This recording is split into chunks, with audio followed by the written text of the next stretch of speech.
This is Jessica Michault from the International Herald Tribune. I'm speaking to Laurence Nicolas, the president of Dior Watches at the Dior stand at Basel. There are quite a lot of new things happening at Dior. Can you tell me what they are? Oh, the really newness of this salon is that we enter in the mechanical world for the crystal, which is something that we decided to do because we think that it is a logical move. After having the crystal with quartz, which was so successful, we intend now to propose a more Swiss craftsmanship watch with mechanical movement. So the first new launching is a dazzling, which is based on the Cinderella theme, which is so fun because John decided to create a sort of midnight sky with diamonds sparkling. You have super luminova beside under the diamond that at night it sparkles anyway, because super luminova create the dazzling. And then you have a blue sapphire and a bluish shaded dial, and it's something, a limited edition, 2 sizes, and a mechanical movement with a white oscillating weight, which is really more fashion than real traditional watchmaking. So there are two other amazing creations that have come out for here at Dior. I'm so excited to show them to you. So this is a haute couture crystal, which is, so you know, purple for Mr. Dior and for John Galliano, purple is the king of color, which is something so fashionable. It's everywhere in John's show this year. So we decided to create the amethyst crystal. This is something really unique because it's, I think it's the first time that a brand creates colored precious stones watches and what is really interesting is the marquetry of dial here, that you have mother of pearl marquetry with this different shaded, lightly grayish, and a small circle of pink sapphire, which are really create a sort of subtle dégradé between the violet and the gray. And you have a rose-cut amethyst here and mechanical watch as well with the oscillating weight. It's a limited edition, 25 pieces, and we think that is the ultimate haute couture watch. It's almost sold out.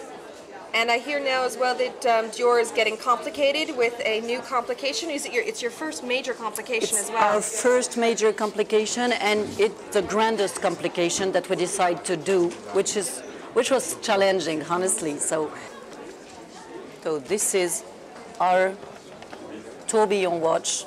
So this is a Dior tourbillon. Dior tourbillon, why? Because this movement is unique. It's full of transparency. You can see through. When you see the light, you can see through it. And when it's on your hand, it looks like it's not transparent, which is a tricky thing about this thing because it's quite a mysterious shade of gray dégradé here. And it creates something mischievous in this watch, which is really special. What is special as well is that we have flawless diamonds everywhere. Lovely. So 16 carats diamond with a rose cut here and gorgeous baguette there. And how many of these have you created? 10 only. Only 10. Numbered from 1 to 10. You can engrave and personalize the back of the bridge.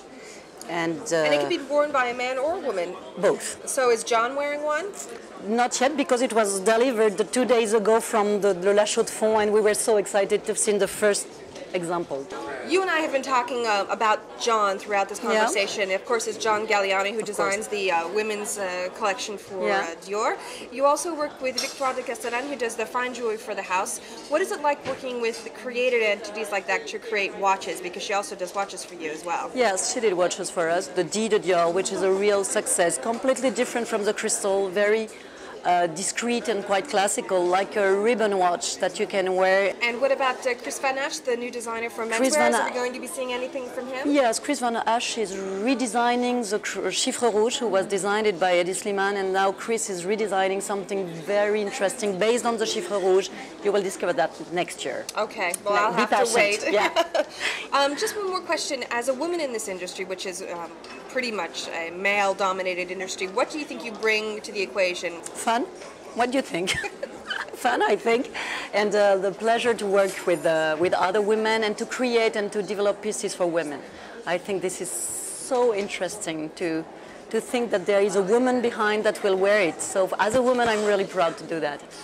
Laurence, thank you so much for speaking with the International Herald Tribune. Tribune. Thanks a lot. Thank you. Bye-bye. Take care. See you in Paris. See you in Paris. With pleasure. Merci beaucoup. Merci.